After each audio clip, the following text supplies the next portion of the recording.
Welcome to our daily Forex market analysis, and this is for trading on January the 23rd, 2020. Before we get started, just a quick disclaimer. This is for educational purposes only. Trading is a risky business, so please be careful with your money. All right, as usual, we'll start off by taking a look at our calendar. As we discussed yesterday, there was a ton of Canadian dollar data that came out, and with the CPI numbers, it was mixed. But we also saw, we also had Bank of Canada monetary policy statement. So overall, Bank of Canada was a little bit more on the dovish side, and this is why we have seen Canadian dollar drop as a result of that. They actually cut the forecast for 2020, and now because of all of that, expectation is that Bank of Canada will cut rates this year, and hence we have seen Canadian dollar drop. So this is a good example of how the central banks can have an impact on the currency. We also had Australian dollar data come out, which was quite a bit above the expected numbers, and we saw Australian dollar jump as a result of that. Coming up here, we have on Thursday, we have ECB. So we already had Bank of Canada today. Tomorrow, ECB, so another central bank. If you're trading euro crosses, I would suggest being careful because we could have a big reaction in the market. At this point, it's already the interest rate is at 0, so not expecting ECB to go into a negative rate. But the biggest concern here would be the statement, that the comments that they have. If they talk about any sort of Brexit related issues, or if they comment on the forecast, if they cut the forecast like Bank of Canada did, that would be negative and we could see euro drop. So any of these comments that would be more on the negative side, on the dovish side, will cause euro to drop. But on the flip side, though, if they are not worried about the economy in 2020, if they are not worried about the trade relationship or anything, so all of those would be positive for euro. So just watch out for that. And then coming up later in the session here, we do have oil inventory. So if you're trading Canadian dollar, another thing that impacts Canadian dollar is oil. So if the oil inventories show a drawdown, that will be positive for oil and then positive for Canadian dollar. But if there's a buildup in inventories, that would be negative for oil and negative for Canadian dollar as well. In the evening or close to the close here, we have CPI, which is the inflation numbers out of New Zealand. And we saw a reaction to the mixed numbers that we saw for inflation for Canada today. If the numbers do not, or if the numbers are below the expected number here, we could see a drop in the New Zealand dollar as a result. And then we also have the CPI numbers for Japan here. Even though it's not marked in red, this will be important because Japanese yen gets traded quite heavily as well. So if the inflation number here, CPI number, is below expectations, we could see Japanese yen drop, and we have PMI numbers here as well. So that's what we have. Let's go on to our charts here now. As usual, we'll start off with euro dollar here. So for euro dollar, we are seeing that price is basically trading in this range here. So if we were to take this away, price has been trading in this range. So ahead of ECB, I do not expect price to really get out of this range.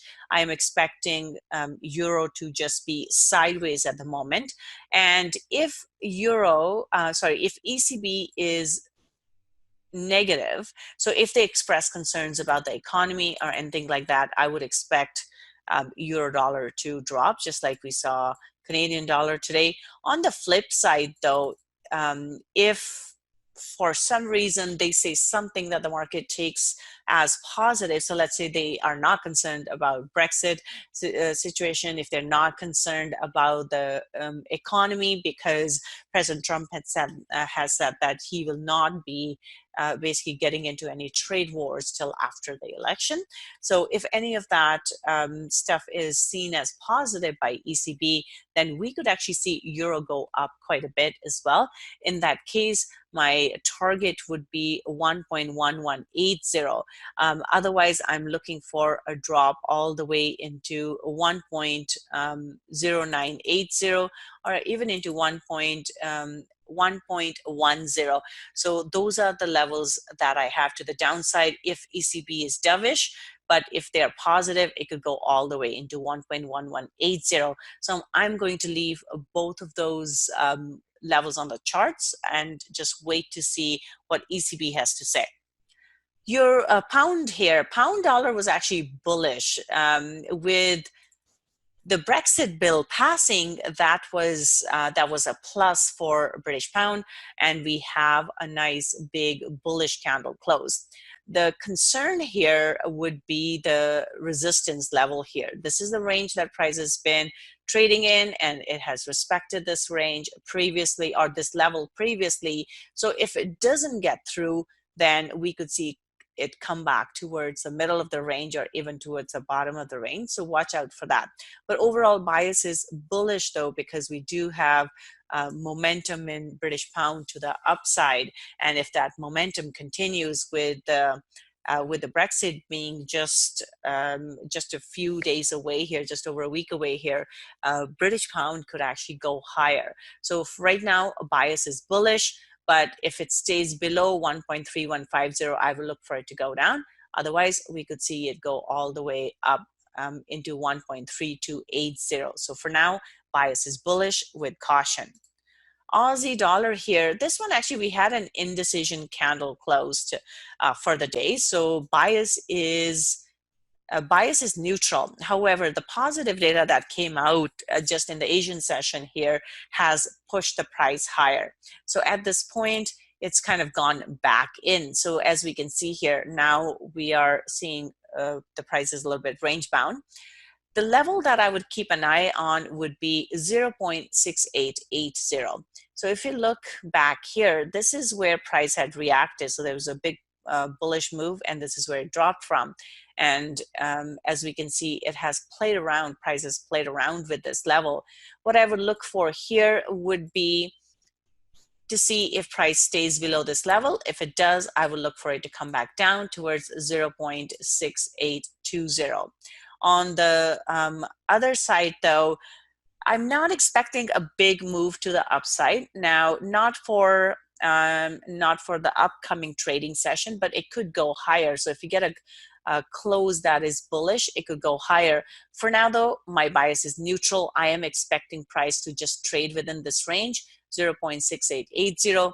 Now, for some reason, if we see that US dollar actually drops, then this one could go higher as a result of that. But I'm not looking for inherent strength in Aussie dollar at this point.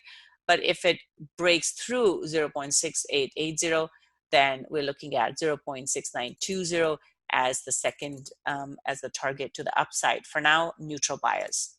New Zealand dollar here, this one overall, it is slowly making its way down, but it doesn't have a lot of momentum at this moment.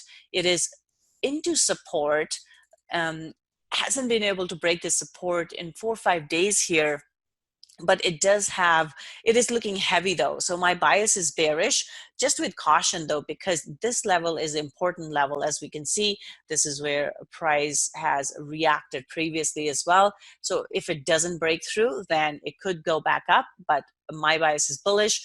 0.6550 and 0.6520 would be the next two targets to the downside.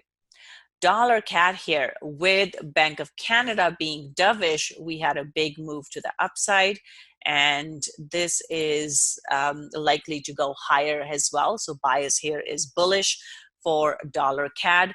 1.3180 is the next target here. The only concern with dollar CAD would be the strength of US dollar. If US dollar starts falling across the board, this is likely to drop as well. But for now, bias is bullish for dollar CAD. Let's take a look at commodities now. Silver, we have an indecision candle at the moment.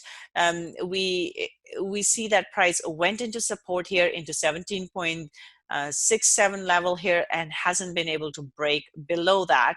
And at this point, I would watch this level. If it doesn't drop through this level, chances are very high, then this one would go higher.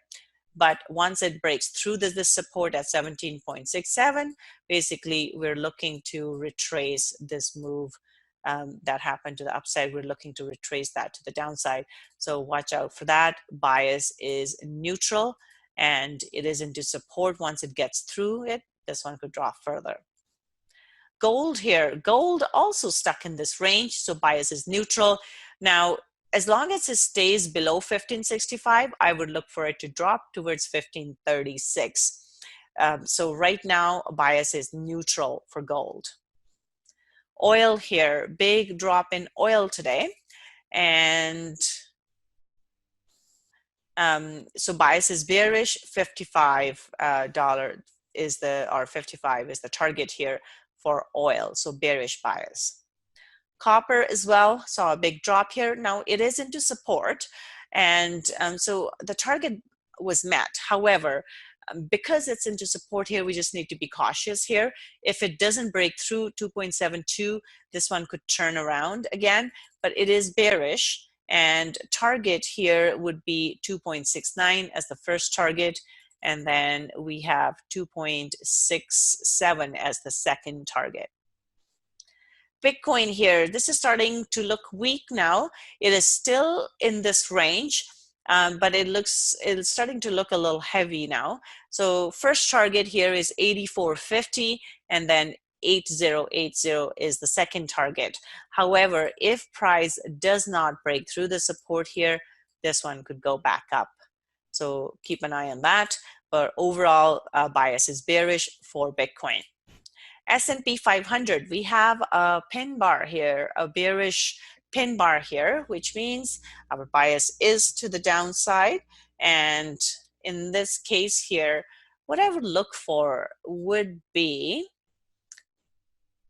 a reaction. So yesterday we had talked about how price was into resistance. So it tried to break out, failed, and now it's closed below. So I would look for a retest of this 33.20 level, and if it holds, looking for it to drop.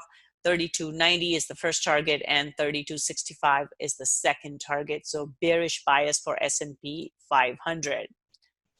Nasdaq here, this one is looking bearish as well here.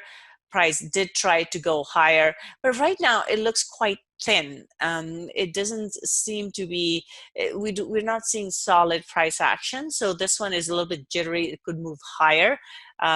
Just be cautious of that. But right now, it wasn't able to sustain this break higher. So we could see it come back towards 9040. But I would be very cautious with this Nasdaq because it could do another push higher before it drops. Dow Jones here, this one's looking bearish. We have a nice bearish pin bar here, looking for it to drop further.